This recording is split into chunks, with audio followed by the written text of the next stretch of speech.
नमस्ते दोस्तों, जिस राज्य में हम रहते हैं यानी कि बिहार में, तो क्या आपने कभी सोचा है कि ये बिहार शब्द कहाँ से आया? क्या ये नाम किसी राजा का था या फिर इसके पीछे कोई बहुत बड़ी कहानी है? चलिए आज डेली स्टडी में हम इसी टॉपिक पे बात करते हैं, जो कि हम सभी बिहार वासियों के लिए जानना बहुत जरूरी है। तो इस वीडियो को पूरा देखना और अभी शेयर कर दो अपने सभी बिहारी दोस्तों को भी। फिर जानते हैं इसके पीछे की पूरी कहानी।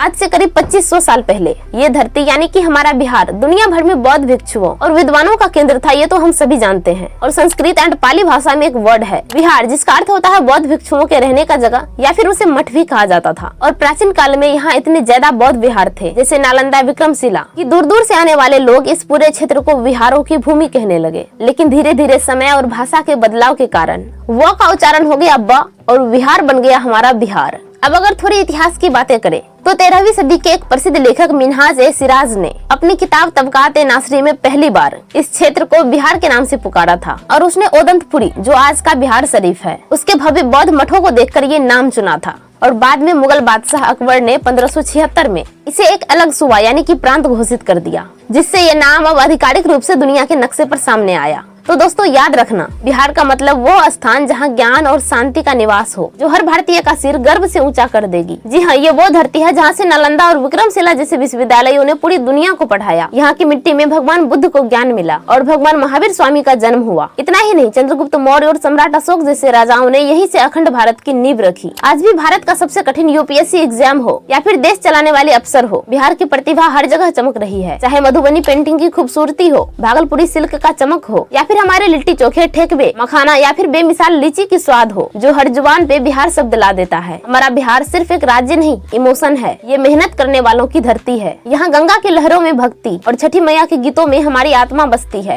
ये नाम हमें याद दिलाता है कि हमारी विरासत तलवारों से नहीं, बल्कि दुनिया को ज्ञान बांटने वाले विहारों से बना है। ये बात तो आपको भी पता होना चाहिए कि हमारा बिहार हमेशा से ऐसा नहीं था। जी हाँ, कभी बंगाल तो कभी ओडिशा का हिस्सा रहने वाला हमारा बिहार कितनी बार बटा और कैसे बना, चलिए आज जानते हैं इसकी पूरी कहानी। बात है साल 1912 की, जब बिहार, ओडिशा और झारखंड सब बंगाल प्रेसिडेंसी का हिस्सा हुआ करते थे। लेकिन 22 मार्च 1912 को बिहार को बंगाल से अलग कर एक नया राज्य बनाया गया, और इसीलिए हम हर वर्ष 22 मार्च को बिहार दिवस मनाते हैं। लेकिन उस बिहार में वर्तमान ओडिशा और झारखंड भी शामिल था। इसीलिए बिहार का सफर यही नहीं रुका, बल्कि इसके बाद दो बंटवारे हुए, जिसमें पहला हुआ 1 अप्रैल 1936 को, जब ओडिशा को बिहार से अलग करके एक स्वतंत्र राज्य बनाया गया। और दूसरा बंटवारा हुआ 15 नवंबर सन 2000 को, जब दक्षिण बिहार के हिस्से को अलग करके वर्तमान झारखंड राज्य बनाया गया। और फाइनली तब जाकर बना हमारा ये वर्तमान बिहार। लेकिन कहानी सिर्फ बिहार की ही नहीं है, भारत के सभी राज्यों के नाम के पीछे ऐसे ही दिलचस्प कहानियां छिपी है। अगर आप सब चाहते हैं कि मैं एक ऐसी सीरीज शुरू करूं जिसमें मैं भारत के सभी राज्यों के नाम के पीछे की कहानी बताऊं, तो कमेंट बॉक्स में यस के साथ अपने स्टेट का नाम जरूर लिखना। लेकिन ये सीरीज तभी शुरू होगी जब आप लोग सपोर्ट करोगे। और अगर आप लोग इस वीडियो पे 100+ लाइक एंड कम से कम 50+ कमेंट करवा देते हैं, तो ये सीरीज मैं बहुत ही जल्द शुरू कर दूंगी।